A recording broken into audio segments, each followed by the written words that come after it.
AITA for telling my husband no to taking our 2 kids home with him after holidays. I know the title sounds weird. Let me explain. My husband and I are originally from 2 different countries. We both live in my home country. We had a blended family. He came into the marriage with 2 kids, I had 3, we had 1 together, and since have each adopted all children and are just one big family. I am only explaining our family dynamics as 2 of our children still live in his home country with their grandparents, and this is important later. At the beginning of 2023, my husband expressed he wanted to make a trip home for a visit. He started discussing it for later that year. I expressed that as he has a giant family and even more friends who haven't seen him in a while, he should go alone the first time. He needs to just enjoy being home and do whatever he wants, whenever he wants, with whoever he wants, and he won't be able to do that with us all there holding him down. After much discussion of boundaries and comfort levels, we had a plan. 2023 brought us some very tragic events, and he had to cancel going home. We rescheduled it for 2024. In early 2024, we found out I was pregnant and due at the end of the year. So we originally decided to move his trip up instead of him going at the end of December. We made the plans, set the date, and moved forward. As the weeks and months went on with my pregnancy, it got very dangerous and unsure. My husband decided to cancel his trip because he didn't want to risk being stuck in another country and something happened to me or the baby. So we moved the trip to December 2025. We had our last baby NOV of 2024, and it took many months for me to recover. Thankfully, almost 100%. There are some things that are permanently damaged but nothing unmanageable. So the plan had always been for my husband to leave the day after Christmas. A month ago, he brought up to me that he wanted to take our daughter with him. Our kids there and her really want to be together and ask every week. They are excited just to play in person. The problem is he's going for a month and she's in school. She can't miss a month of school. A week later, he came to me and said a friend of his and his wife are traveling home, same place, 2 weeks after him and offered to take her with. I said no. My problems with that are a couple of things. I don't know them. I know my husband would never endanger our children, but I don't know them, and they are traveling internationally with my child. She's never been on a plane, I don't know how she's going to handle it. She's a shy kid, and she doesn't know them. She won't tell them if something is wrong. It can be a long trip, anywhere from 14 to 36 hours, depending on stops and layovers. That's a long time for her, let alone strangers. He offered to reverse it. Have her go with him and come back with somebody else. But I feel the same. So 2 weeks ago, he asked to take our baby with him as he would be 1 by then. His grandparents and siblings really wanted to see him in person. They have seen pictures and see him on video calls, but it isn't the same. Also, the girls are upset with how close he is to our daughter here and not to them. He can take him back and forth with him. All of which I fully understand, but I again said no but for different reasons. Our son has been sick with something different every month. He has a rough immune system, and if you sneeze 4 blocks from him, he is waking up the next day with something. I am not exaggerating, we went to the zoo, nobody touched him, nobody came near his stroller, he caught strep throat. Nobody else in our house had it, all tested for safety. It was the only place he'd been for 2 weeks. I have a story like this for every month he has been alive since he was 2 weeks old. He has had so many double ear infections he is 1 away from needing tubes. I talked to his doctor who I've had for my kids for 18 years, he recommended no international travel until he's at least 2 because of everything that he's just been through. The shots are required, just everything. He isn't away from me very much, and the times that he is does not go well.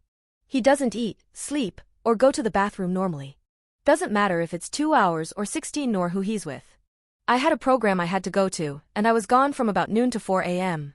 In that time, he had 1 bottle, 1 20-minute nap, and 0 diapers, only was changed out of concern and was dry.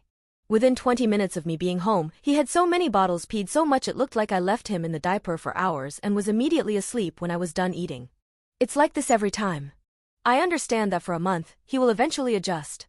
But we don't know how long that will take, and it seems like unnecessary torture to me. He is a stubborn stub-born baby, he will do the bare minimum and nothing more, and that's not healthy either. Not to mention, I don't know the psychological damage it would do. My husband asked to move the trip back a year to 2026, and we all go together. I told him that choice is his, and I am fine with him going this year. That I would hate for him to push it back yet another year. Plus, we don't know what next year will bring. As of now, he is still going this year. He bounces back and forth, but that's the last he said.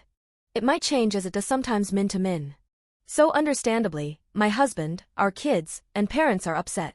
They all say they understand, and I'm the mom, so it's up to me, and they respect it. But I feel like a hole. So I'm looking for some unbiased opinions, AITA?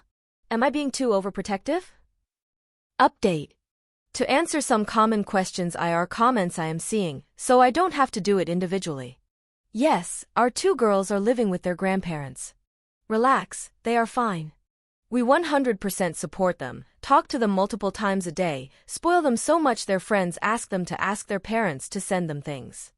My husband came here on a work visa they couldn't come W him on. When we married and I officially adopted them, we filed for their visas to come. Even if they could come tomorrow, they are in a school that is important to their dad and grandparents they finish. The youngest is in her last year. Taking one and not both is cruel. Also, that's their home. Coming here is what is going to be hard for them. It's a different culture, so I get it. You are judging it based on yours. No worries, they judge us based on theirs, too. But in their culture, this is normal. They think it's weird that you think it's weird. I've met many people from home, he isn't the only one. His parents wanted him to come here, so this is what they did. And I would just like to say there are fathers who live in the same country as their children who have zero to do with them, give them zero support ext. So really it's judging on distance, not care.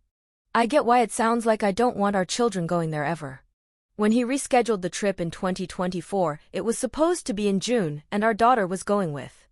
She couldn't go W him in 2023 as the adoption wasn't finalized yet. I didn't mention it as I didn't think it was important. I've realized leaving it out it can sound like I don't want them there. Yes, my husband is agreeing with me right now, he wouldn't if I said no every year. He would eventually just tell me he is taking our kids home.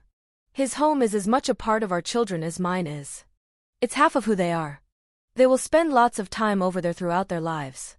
The issue with our daughter going during school is her school only allows 10 days. After that, you are fined for each day. However, one person suggested maybe an online option they might have, another suggested a way to adjust the trip for both to be happy. I'm going to be looking into both those options. For those asking about kidnapping, not being returned, marrying an old man. Don't worry. Nothing like that is going to happen. I get things like that happen. It won't be happening here. I trust my husband, family, friends, and country 100%. I am from the United States, he is from a country in Africa. I didn't mention it originally because people hear Africa and sometimes immediately think the worst, and that's not the case. Turns out people went there without mentioning the countries. The plan is dual citizenship for our entire family. So even I will be going there often.